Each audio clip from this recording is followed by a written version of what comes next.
temos foi, aliás não, é Jesus Cristo. Que nós devemos obedecer, que nós devemos seguir. E o hino que vamos cantar agora, o cântico nos diz: quero te obedecer. Nós somos nova criatura, devemos então obedecer ao nosso Deus. Convido você então se coloque de pé para juntos estarmos louvando o nosso Deus.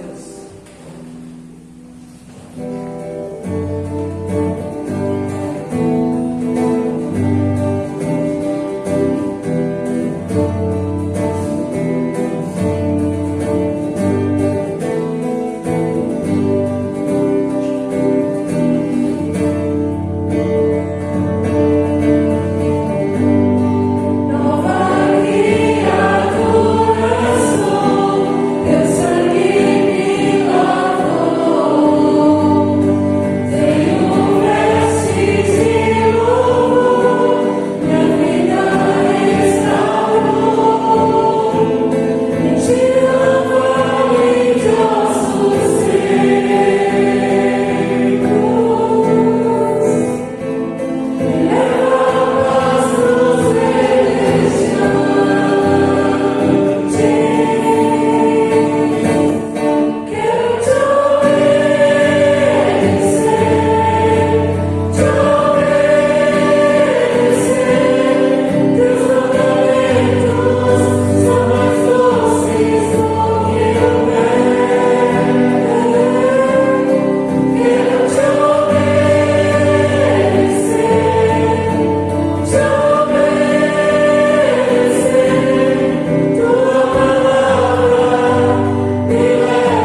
amor que o Senhor nos conquistou, né? Isso daí é graça, né? A graça que o Senhor teve por nossas vidas. Vamos cantar e louvar o nosso Deus, laços de amor.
Muito obrigado por este momento. Em nome de Jesus. Amém. Amém.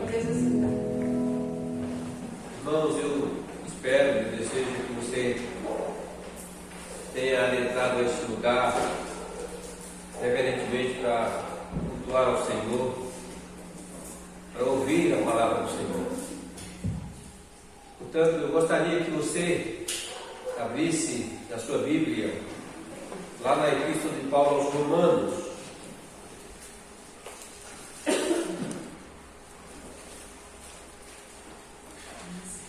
Epístola de Paulo aos Romanos, irmãos, capítulo número 6.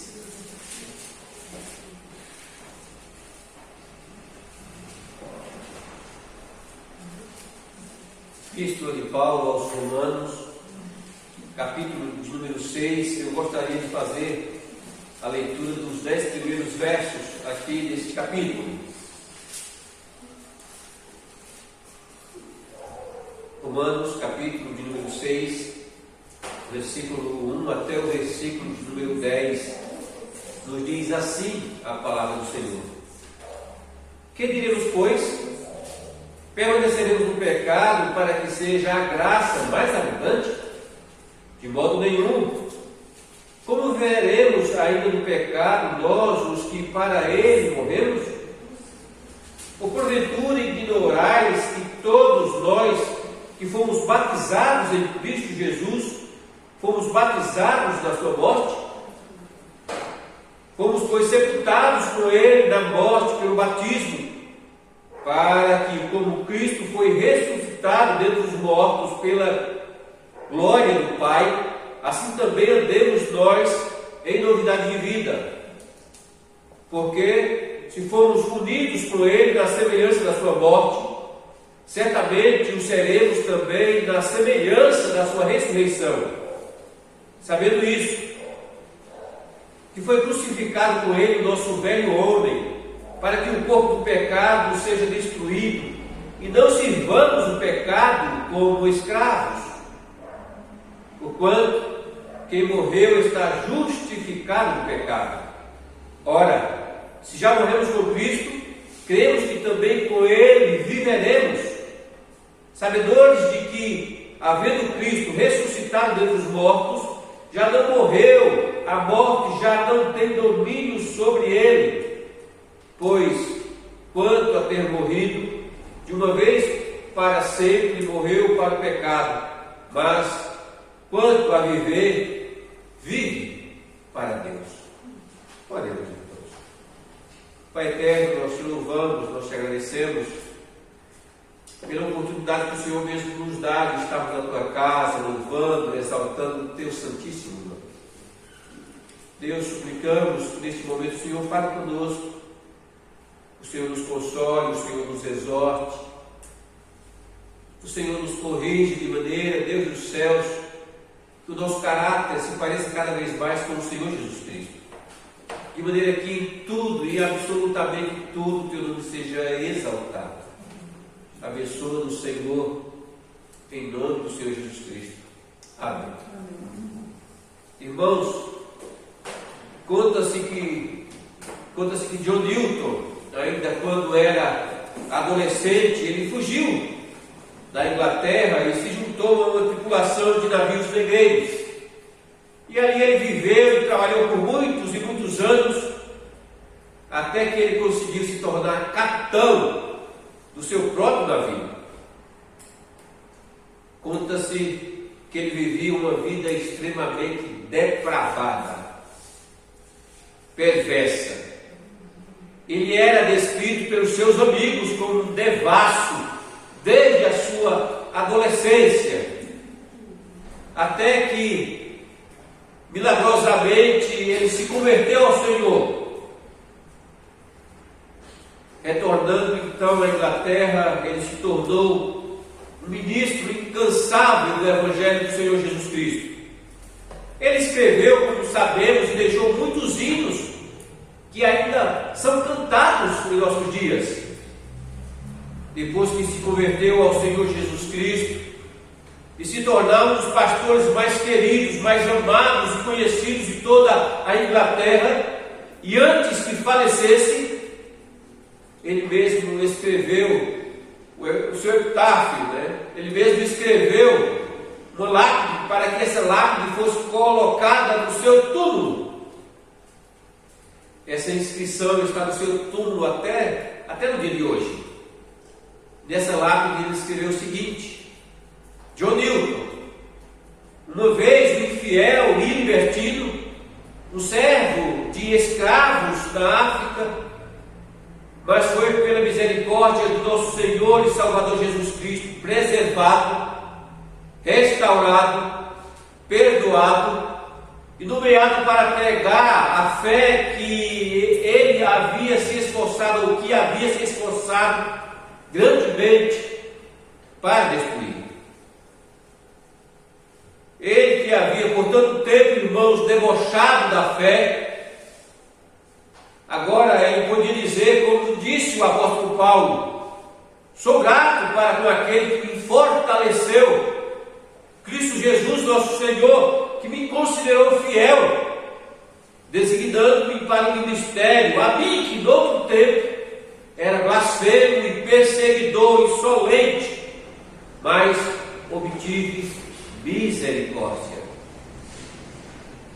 A partir desse texto, irmãos, da palavra de Deus, Paulo começa aqui um novo desenvolvimento do seu ensino sobre a salvação, sobre o efeito prático da salvação, sobre aqueles que se encontraram com a graça de Deus. Então, após uma extensa discussão no capítulo anterior sobre o pecado do homem e a sua redenção por meio do sacrifício do Senhor Jesus Cristo,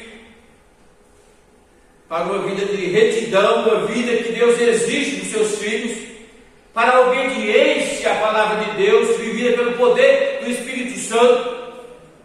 Paulo, então, aqui ele tem a preocupação de falar, de trazer alguns elementos dessa salvação para que os crentes compreendessem, e a partir dessa compreensão pudessem viver a nova vida em Cristo Jesus. Na verdade, em sua carta aos Gálatas, ele resume esse princípio, quando ele disse: logo, já não sou eu quem vive, mas Cristo vive em mim. E esse viver que agora tenho na carne, vivo pela fé no Filho de Deus, que a si mesmo se entregou, que me amou e a si mesmo se entregou por mim. Ao falar, irmãos, dessa nova vida em Cristo Jesus, o apóstolo Paulo aqui nesse texto, ele nos oferece alguns elementos que nos fariam bem observar, que nos fariam compreender essa vida santa, essa vida de comunhão com o Senhor. Portanto, se você adentrou a este lugar e você deseja que o Senhor fale com você, atente àquilo que a palavra do Senhor tem a nos ensinar, tem a nos dizer. Paulo tem esse propósito. Paulo, escrevendo essa carta à igreja de Roma, ele tem esse propósito. Primeiramente, irmãos, ele traça aqui um antagonismo entre a nova vida e a vida antiga. Ele começa dizendo: que diremos, pois? Permaneceremos no pecado para que seja a graça mais abundante? Como Paulo frequentemente está fazendo aqui, ele antecipa alguns princípios, algumas objeções que seus críticos evidentemente colocariam diante dele.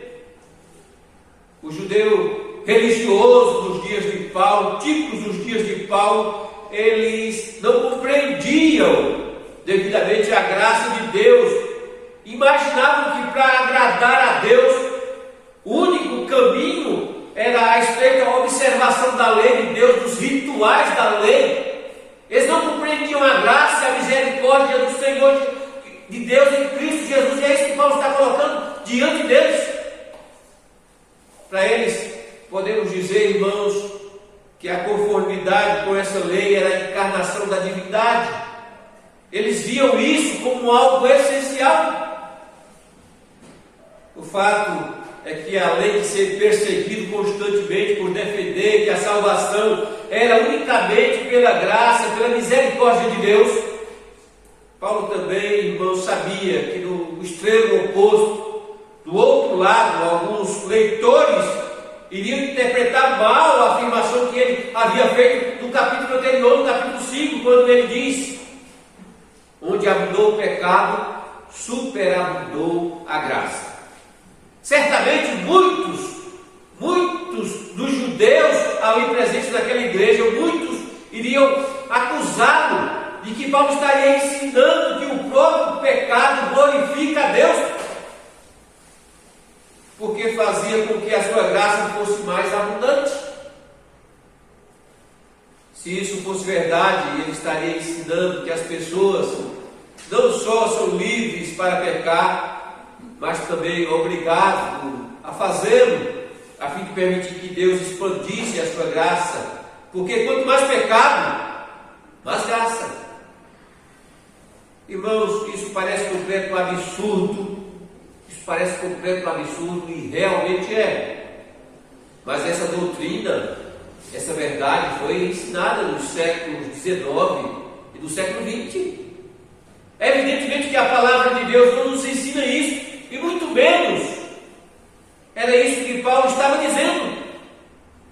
No entanto, os judeus legalistas dos dias de Paulo não aceitavam, evidentemente não aceitavam a ideia de que a salvação estaria baseada unicamente na fé no Senhor Jesus Cristo.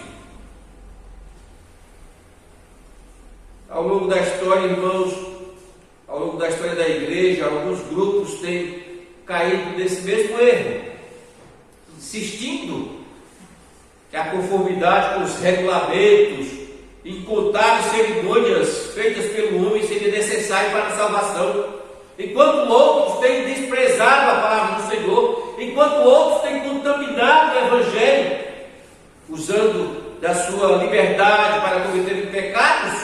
Isso é presente em nossos dias, temos visto isso em nossos dias, a ponto das pessoas roubarem e chamarem umas às outras para orarem, pedirem a bênção do Senhor. De onde elas tiraram isso? Isso é muito mais difundido, irmãos, em nossos dias do que nós imaginamos. No entanto, irmãos, a palavra de Deus deixa claro ao longo de suas páginas, de Gênesis a Apocalipse, que uma relação salvadora com Deus, ela está dissociavelmente ligada a uma vida santa, a uma vida vivida pelo poder de Deus. Nós cantamos recentemente: quero te obedecer, os teus mandamentos são mais doces que o mel. Nós cantamos isso, e de fato aquilo que o cântico está dizendo é correto. Os mandamentos do Senhor são mais doces que o mel. Os mandamentos do Senhor dão sentido à nossa vida. Mas, irmãos, nós somos chamados muito mais do que tão somente cantar aquilo que é verdade. Nós somos chamados para viver essa verdade. Irmãos, atentemos ao que a palavra do Senhor nos ensina, porque uma vida que não seja basicamente marcada pela santidade não pode dizer que seja salvo. Não pode dizer que seja salvo. É verdade, irmãos, que nenhum crente, nem eu, nem você estamos imunes ao pecado. Mas se alguém persistentemente ignora o senhorio, ignora a palavra de Deus, ignora o padrão da palavra de Deus, essa pessoa, na verdade, nunca se encontrou com a graça de Deus. Se levamos uma vida semelhante à vida que vivíamos há 10 anos atrás, há 20 anos atrás, há 40 anos atrás, quando ainda não éramos crentes, irmãos, ou meu amigo, não se engane, você está longe da graça do Senhor Jesus Cristo. É isso que Paulo está claramente colocando, dizendo aqui nesse texto da palavra de Deus. Por quê? Porque, irmãos, para aqueles que se encontraram com a graça de Deus em Cristo Jesus, nada, absolutamente nada é mais importante, precioso, do que entender a conexão entre a justificação e a santificação. A conexão entre uma nova vida e uma vida santificada, a vida que o Senhor exige que nós vivamos. Irmãos, e Infelizmente, em nossos dias, muitas igrejas têm se desviado e se distanciado dessas verdades, oferecendo uma salvação barata, uma graça barata, uma fé que não é necessário se aprofundar no conhecimento do Senhor, desprezando assim a evidência da justificação, que nada mais é. Qual é a evidência da justificação? A evidência da justificação é a santificação. É simples assim. Não foi isso que o Senhor Jesus Cristo disse? Assim brilhe a vossa luz diante dos homens, para que eles vejam e glorifiquem ao nosso Deus que está nos céus. Irmãos, antes da salvação, o pecado era a nossa forma de vida. Antes da salvação, nós praticávamos o pecado, e o pecado era delicioso, era prazeroso. Mas agora que temos uma nova vida em Cristo Jesus, nós somos habitados pelo Espírito Santo. Não temos mais desculpas para continuar habitualmente no pecado. Não podemos, irmãos, ter a mesma relação com o pecado, a mesma relação que tínhamos antes de nos encontrar com o Senhor Jesus Cristo. Não podemos. Como pode uma pessoa persistir em viver como filho de Satanás, sendo que ele verdadeiramente, ou ela verdadeiramente, foi regenerada como filho de Deus? Como pode existir comunhão entre essas duas coisas? Muitos podem até dizer que sim, mas Paulo diz enfaticamente que não, de modo nenhum. Como viveremos ainda no pecado, nós os que para ele morremos?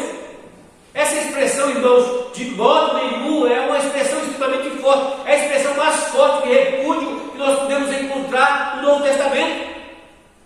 Essa expressão carrega um sentimento de forte indignação, ou seja, a mera sugestão de que o pecado, que nós podemos conviver tranquilamente com o pecado, essa mera ideia para Paulo era abominação. E veja, irmãos, que Paulo não está falando tão somente por ele, não. Paulo está sendo instrumento do Espírito Santo de Deus para falar essas verdades. A graça de Deus, irmãos, foi dada com o propósito de salvar o pecador, e só uma mente depravada, uma mente corrupta, usando a lógica, como podemos dizer, a lógica mais pervertida, poderia argumentar que continuar no pecado no qual nós somos salvos engrandeceria o nome de Deus, o nome de um Deus santo, o nome de um Deus único, daquele que enviou o seu Filho para nos justificar. Alguns, evidentemente, pensavam assim lá na igreja de Roma. Pensavam assim. Isso é um absurdo, porque a verdade é que aqueles que morreram para o pecado não podem mais viver novamente desse pecado, porque irmãos, tanto no reino espiritual como no reino físico, vida e morte não combinam. Vida e morte não tem nada a ver uma coisa com a outra. Alguém pode estar vivo e morto ao mesmo tempo? Se no reino físico nós dizemos que não, você já viu alguém vivo e morto ao mesmo tempo? No reino físico, você já viu? Não. No reino espiritual também não existe. Também não. Ou você ou é uma coisa, ou você é outra coisa. Tanto lógico como teologicamente, irmãos, a vida espiritual não pode coexistir com a morte espiritual. Podemos até cometer muitos pecados, mas não vivemos perpetuamente no pecado como vivíamos antes da nossa conversão, antes de sermos alcançados pela graça de Deus. Atente a essas verdades da palavra de Deus. Paulo, evidentemente, ele não estava equivocado ao falar sobre a superabundância da graça de Deus, quando ele diz: onde superabundou o pecado, superabundou a graça, no capítulo 5, versículo 20. Evidentemente que muitos iriam interpretar isso de maneira errada, mas o que Paulo está colocando aqui é a mais pura verdade. O que Paulo está dizendo aqui é que nem o pecado é grande demais para que não seja alcançado pelo perdão de Deus. Nada do que você possa fazer, com exceção da blasfêmia contra o Espírito Santo, nada, com exceção disso, nada, absolutamente nada. Nenhum pecado é grande demais para que você não seja de fato lavado, regenerado. Falei de John Newton no início. Realmente ele era extremamente depravado, mas ele se encontrou com a graça de Deus e ele já não era a mesma pessoa. Irmãos, é isso que o Espírito Santo, é isso que o Espírito Santo de Deus faz em nossas vidas. Paulo aqui está enfatizando que a abundância da sua graça é mais que suficiente para libertar quem quer que seja dos seus pecados. Mais que isso, Paulo está falando mais que isso, irmãos. Onde essa graça, onde a graça de Deus é manifestada, a evidência de vidas santificadas. É isso que Paulo está nos ensinando aqui nesse texto. Porque Deus apenas, irmãos, não nos justificou, mas a palavra de Deus diz que Ele imputou a justiça de Cristo em nossa vida. Ele imputou a santidade de Cristo em nossas vidas. De maneira que, se não existe essa santidade, você mesmo até pode e deve duvidar de que você de fato se encontrou com a graça de Deus. Porque Deus, irmãos, não apenas justifica, mas também Ele santifica. Em última instância, irmãos, a salvação é um milagre da transformação. Em última instância, a salvação é um milagre da transformação. Alguém já disse que a santidade começa onde termina a justificação. E se a santidade não começar, teríamos todo o direito de suspeitar que a justificação nunca começou. Simplesmente, irmãos, não há justificação sem santificação. O Senhor Jesus Cristo morreu não apenas pelo nosso passado. O Senhor Jesus Cristo, Ele morreu também pelo nosso presente. De maneira que aquilo que você é no presente, e através daquilo que você faz no presente, através dos seus pensamentos do presente, do seu caráter do presente, você possa glorificar ao Senhor, o Senhor da sua vida. Ou como diz Paulo, a igreja lá, aos Colossenses, ele diz: por que você morreu? Por que morreste? E a vossa vida está oculta juntamente com Cristo em Deus. E sabe por quê? Sabe por quê, irmãos? Porque é impossível estar vivo, em Cristo Jesus e ainda assim estar vivo para o pecado. Nós pecamos. E quando o Espírito Santo habita naquele que foi alcançado pela graça do Senhor, pela graça do Senhor, quando nós pecamos, nós caímos em nós mesmos, nos arrependemos, vem a tristeza, porque essa tristeza abalou o Espírito Santo que o Senhor fez habitar em cada um de nós. Paulo, então, após falar de maneira muito clara desse antagonismo, dessa oposição entre essas duas coisas, Paulo traz aqui, irmãos, à tona o argumento que fundamenta toda essa verdade. Ele prossegue dizendo: ou porventura ignoreis que todos nós que fomos batizados em Cristo Jesus, fomos batizados na sua morte, fomos, pois, sepultados com Ele na morte pelo batismo, para que, como Cristo foi ressuscitado dentre os mortos pela glória do Pai, assim também andemos nós em novidade de vida.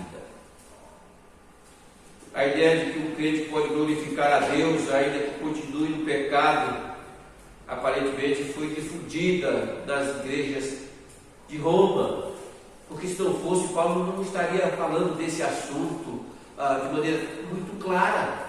Muitos crentes, evidentemente, assim, criam dessas heresias, desses ensinos.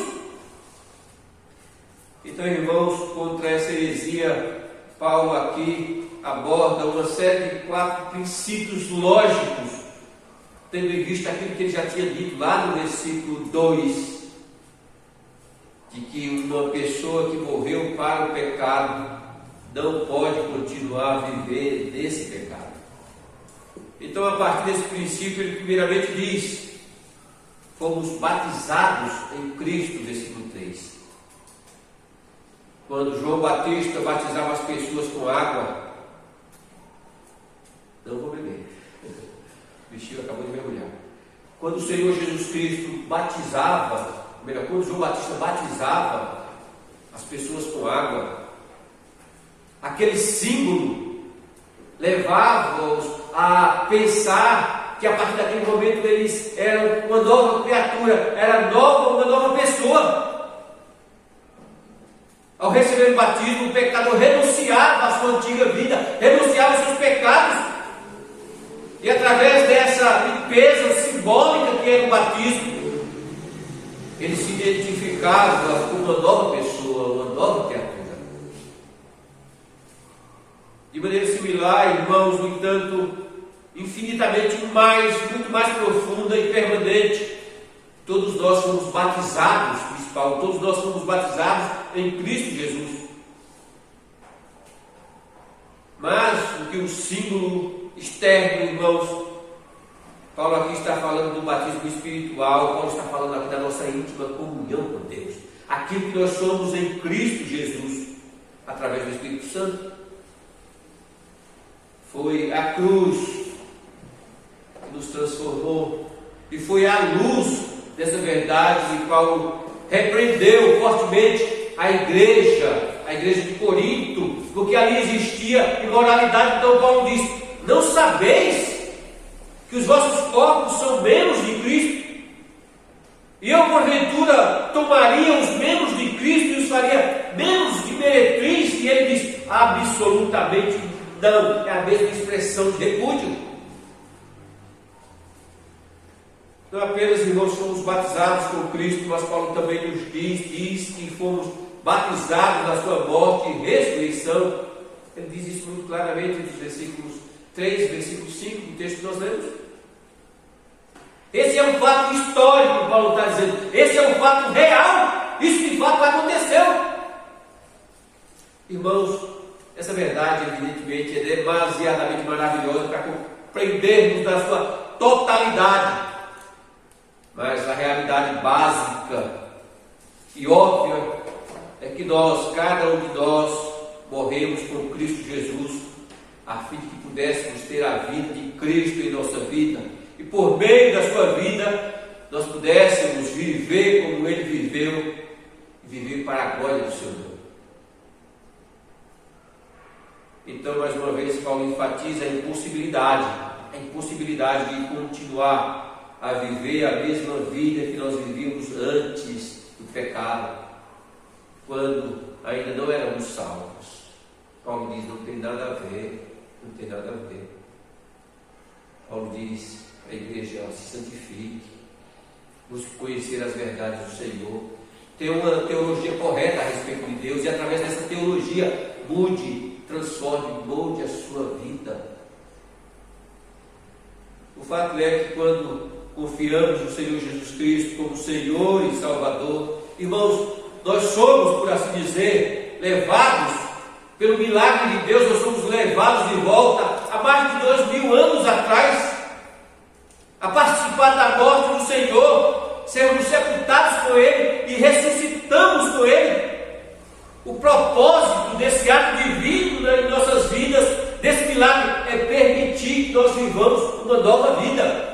Você não vive essa vida santa por você mesmo, na sua capacidade, na sua força, naquilo que você pode fazer, mas você vive essa vida através do Espírito Santo de Deus, que Ele fez habitar em cada um de nós. O grande servo do Senhor resumiu muito bem essa verdade quando ele disse: não pode haver nenhuma participação na vida de Cristo sem uma participação em sua morte. E não podemos desfrutar dos benefícios da sua morte a menos que sejamos tomados pelo poder da sua vida. Essas coisas estão juntas, irmãos. Irmãos, a palavra de Deus está repleta de descrições a respeito dessa nova vida espiritual, da nova vida espiritual do crente. Através do profeta Ezequiel, o Senhor havia dito que esses receberiam um coração novo, um espírito novo. O salmista diz que esses cantariam um novo cântico. João em Apocalipse diz que esses teriam um novo nome. E entre inúmeros textos da palavra de Deus, Paulo diz que seriam uma nova criação, uma nova criatura. O fato é que a verdade dessa união com o Senhor Jesus Cristo, deve trazer, irmãos, uma nova maneira de viver, porque agora nós podemos caminhar não longe do Senhor, mas perto do Senhor, mais perto de Deus, como filhos em seu Filho. Irmãos, atente a essas verdades, guarde essas verdades, preserve essas verdades diante dos seus olhos. Porque, irmãos, nós somos justificados, nós podemos agora nos separar do pecado, nos separar para Deus.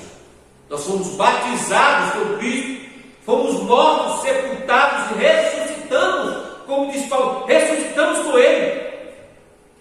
Mas Paulo também diz que o corpo do nosso pecado foi destruído. E não sirvamos o pecado como escravos.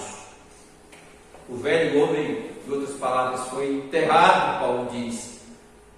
E Paulo diz, sabendo disso, em outras palavras, Paulo está dizendo, vocês estão cientes daquilo que vocês são em Cristo Jesus? Vocês estão cientes que vocês não são mais as mesmas pessoas que eram antes da salvação? Vocês entendem isso? Vocês entendem que tem um novo coração? Vocês entendem que tem uma nova disposição espiritual, uma nova esperança e inúmeras outras novas coisas que vocês não tinham? Vocês entendem aquilo que vocês são em Cristo Jesus? Irmãos, a visão dualista de que o crente tem duas naturezas não é uma verdade bíblica, não é bíblica. Além de ser extremamente duvidosa, ou melhor, destrutiva, aqueles que desejam viver uma vida santa. Nós não temos duas naturezas, nós temos uma única natureza. Nós pecamos, é verdade, mas porque carregamos ainda vestígios do pecado, trapos do pecado, por isso que nós pecamos. Mas nós não pecamos porque nós temos duas naturezas. Paulo diz que a natureza do pecado foi morta. Então não justifique seu pecado, como muitos crentes têm feito. Não justifique seu pecado. Alguns que creem, irmãos, nessa mentira, vão ao extremo, como os gnósticos nos dias de Paulo. Eles alegavam o seguinte: como o mal que há em mim não pode ser controlado, como o mal que há em mim não pode ser destruído, e como no futuro ele será aniquilado, assim não importa o que você pratica na sua vida presente. Eles pensavam assim: não importa o que você pratica na sua vida presente. Mentira, importa sim, diz Paulo. E como importa. Irmãos, não é de estranhar que em muitas igrejas onde essa filosofia tem entrado, a conduta imoral dos seus membros, bem como a conduta imoral dos seus líderes, tem sido tão comum, enquanto que a disciplina praticamente não existe nessas igrejas. Não existe. E disciplina não existe. Ou o velho homem foi crucificado com o Senhor Jesus Cristo, ou do contrário, não somos salvos. É isso que posso estar dizendo. Não duvide disso, irmãos. Cantar louvores ao Senhor não é suficiente. Reconhecer que o Senhor Jesus Cristo é Deus não é suficiente. Conhecer as verdades da palavra do Senhor não é suficiente. Estar na igreja não é suficiente. Eu tenho que encarnar essas verdades de maneira que a cada dia eu seja um crente que conscientemente glorifica o meu Senhor, exalta o nome do meu Senhor. Como disse Mark Lloyd Jones, resumindo essa conversa de Paulo aqui com a igreja de Roma, Mark Lloyd Jones ele diz o seguinte: não viva como se ainda fosse aquele velho, pois o velho morreu. Assim, não continue a viver como se ele ainda estivesse dentro de você. Ele não está dentro de você, ele morreu. Você não peca, não é por causa dessa natureza que há em você. Você peca porque há resquícios do pecado ainda na sua vida. Ao mesmo tempo que o Espírito Santo nos capacita para vencermos o pecado e sermos santos para o Senhor. Atentemos, irmãos, a essas verdades, porque Paulo diz: e os que são de Cristo, Jesus crucificaram a carne com as suas paixões e concupiscências. Para combater o pecado que ainda resta na nossa carne, no nosso corpo, Paulo mais tarde ele vai dizer aos crentes dessa mesma igreja: assim como oferecestes os vossos membros para a escravidão da impureza, da maldade para a maldade, assim agora oferecei os vossos membros para servirem à justiça, para a santificação. Paulo está dizendo: olha, como vocês viviam e vocês eram servos de Satanás antes de conhecer o Senhor Jesus Cristo, agora vocês são servos de Deus. Ofereçam agora os membros de vocês, ofereçam as suas vidas para o engrandecimento, para a glória do Senhor. Irmãos, atentemos a essas verdades, porque a nossa morte e ressurreição não nos leva apenas a falar da existência, da presença de Deus, mas a viver para Deus e viver uma vida plenamente, uma vida coerente com a santidade de Deus. Paulo diz isso muito claramente no versículo 10. A verdade é que fomos identificados, irmãos, nós somos identificados de muitas formas com o Senhor Jesus Cristo. Como diz o autor aos Hebreus: atente para que você não envergonhe o nome do Senhor, daquele que nos chama de irmãos. John Newton, irmãos, ele estava certo. John Newton ele estava certo quando ele escreveu na lápide do seu túmulo aquilo que ele era e aquilo que o Espírito Santo fez em sua vida. Ele estava certo. Ele estava absolutamente certo. E eu faço questão de ler novamente. John Newton, uma vez um infiel, um libertino, um servo de escravo na África, mas foi pela misericórdia de nosso Senhor e Salvador Jesus Cristo, preservado, restaurado, perdoado e nomeado para pregar a fé que havia se esforçado grandemente para destruir. Diante dessas verdades, irmãos, não podemos fazer outra coisa, agir de outro modo, senão a cada dia vivemos para a honra, para a glória daquele que nos redimiu. O Agnaldo tem feito alguns estudos às sextas-feiras a respeito da evangelização. A melhor forma de você evangelizar é você viver a verdade. Essa forma é poderosíssima. Como diz Pedro, quando as pessoas perguntarem a razão da esperança, não que você falou, exatamente o que você falou, mas a esperança que você vive. Irmãos, nós somos resgatados pelo Senhor precisamente com esse propósito. Portanto, não envergonhe o nome do Senhor. Não envergonhe aquele que se fez como um de nós, se fez maldito, pior ainda, se fez maldito no nosso lugar. Não envergonhe esse nome. Honre o nome do Senhor no seu serviço. Honre o nome do Senhor na sua vizinhança. Honre o nome do Senhor entre os seus amigos. Honre o nome do Senhor naquilo que você ouve, naquilo que você canta. Honre o nome do Senhor onde quer que você esteja. Honre o nome do Senhor. Porque, irmãos, como o Senhor Jesus Cristo mesmo disse, aqueles que me honram, Eu